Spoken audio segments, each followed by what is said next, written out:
21 years later. Long walk to dusty street, tarred by best sewage and so I litter. Flowered by vendors, beggars, price stains, grown half-naked pavement, people breathe fire around here. Taxis never stop on stop signs around here. They move like a mischief of Alexander giant raids when the lights are off.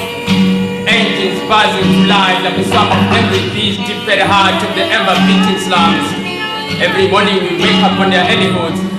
Taxis, buses and trains carrying decomposing black souls away from hell and breathe the pungent smell of dead. Red cats and dogs away from the smell of buckets and long drop toilets. Piles of burning garbage, smell of fried toad, dry meat, sanyama, fused with clouds of polluted air from the nearby factories and dump sites. We embody this order, this ghetto smell to your suburb cities and towns. Just before you roll up your car windows, lock your doors, pinch your nose behind our backs, the rake of hell engulfs you as the images of the lifeless body of undisturbed diamonds soaked in blood, victors heavy rain droplets raining on your parade. Just before your loud tone of arrogance and ignorance, joking and laughing on the golden dining tables about how smelly we are, forgetting that we stink of your evils. What we carry with these empty black shells is an eye-tearing ghetto smell, an aroma of black pain, shame beneath the white garments, smoking your paper thin castle, reminding the golden arms well that your heavens strive on our head.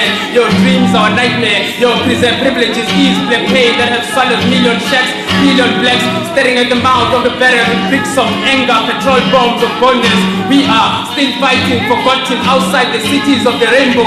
Our lives are a never-ending struggle. The mere fact that we wake up is a protest about the loudest drum drums. You can hear our heart beat, chanting slogans. We are proud people, you know.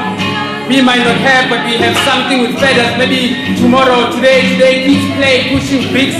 Kids read not books but the world around. Kids invest not money but on ambitions. Kids dream in the realm of death, in the belly of the beast. These kids are angels. These kids are angels wearing innocent smiles and giggles. They smile and giggle, but it's never enough, not enough to silence the terrain. 21 years later, in the trying times of the Mandela Dome, these kids are older now. As the living symbol of South African hell, they call for Azania with their dark eyes and guards with flames of hell. The rage of an echo corruption, these kids carry spears sharpened by black pain, black power and axes to cut down the forest to plant a new seeds of what is to come forth, the end of this world as we know it.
I came from the same street corners.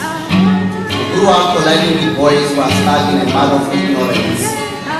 In these dirty, dusty ghetto street corners, the black boys are enslaved. They be killing each other and calling themselves brave. They be thinking they are the gangsters, crowding the streets, claiming they own them. Like bacteria being undisputed, not so aware that it is trapped in a pot of shit. Shit coming out the same master who's oppressing us. And that's how it's like for most of us. We are like that bacteria, trapped in a toilet of mental oppression, waiting for the master to implant madness in our beautiful minds. We walk around begging to be loved by the oppressor. It's like giving the devil a hand job and then hoping when that job is done, you won't get banged afterwards. Those who fear the white master are the conquered masses. Those who make deals with him are the intellectual cowards. How many people in an army to fight for what is ours? Weak minds seek to oppress their own. If you want to impress me, build your mind to appreciate saving your own. Charity begins at home. So stay with the trend and never let your own struggle alone. Let the lost ones return home. For white power is crushing our backbones. It is poisoning the spirit of the black souls. Yesterday we were slaves sold like piece of gold. Today they sell us this excuse of the freedom they call democracy. Divide and conquer remains the same tool used by white supremacists. So black child, snap out of that fantasy. Stop celebrating this hypocrisy they call democracy. Relocate yourself on this man. From 1976, a 40 years generation gap. For what we have been taking a 40 years old nap, apartheid has been sharpening its blade. Updates are a no upgrade. It is no longer the dog pass you must carry around. It is now the level of knowledge of self that will bury your mind. It is no longer the white only science that will make you feel inferior. It is now this constitution that makes blacks obedient and whites arrogant in the name of democracy. It is no longer the physical torture, the electric chairs, the executions and the sham box that defines how to treat this government. It is now the psychological oppression that dictates the mental state of this government. It used to be our mothers and fathers were reduced to kitchen here and there and born that stole our pride and joy. It is us now who are drafted to become black labor for the accumulation of white wealth. It used to be the forced removals, the past laws. It used to be the 1980 Native Land Act. It used to be the Group Areas Act. It used to be the Bantu stands that took away our freedom of movement. Black child, it used to be, it is no longer the evil slave trade that left us really lost far from home. It is now the forced integration in our own homelands that wipes off our identity. It used to be the Bantu education that robbed us of our integrity and prosperity. It is now the Truth and Reconciliation Commission that allowed whites to walk away with violating our humanity. It is white societies all over the world maintain the system of white privilege that undermines our existence.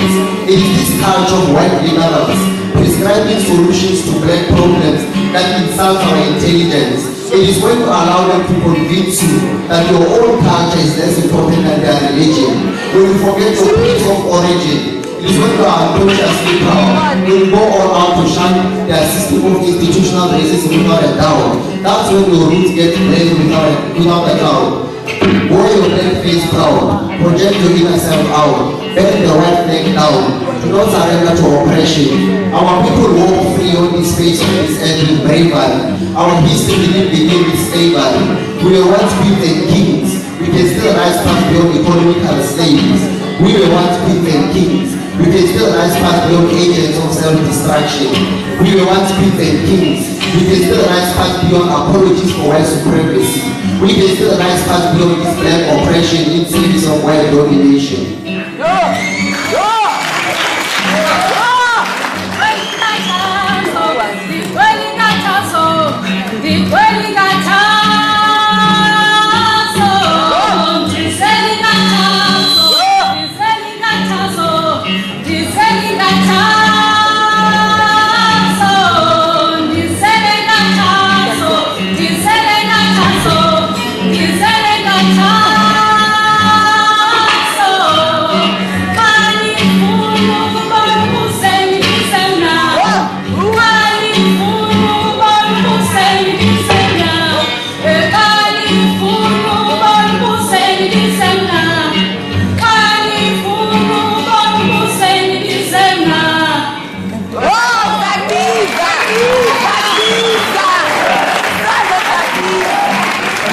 Thank you very much.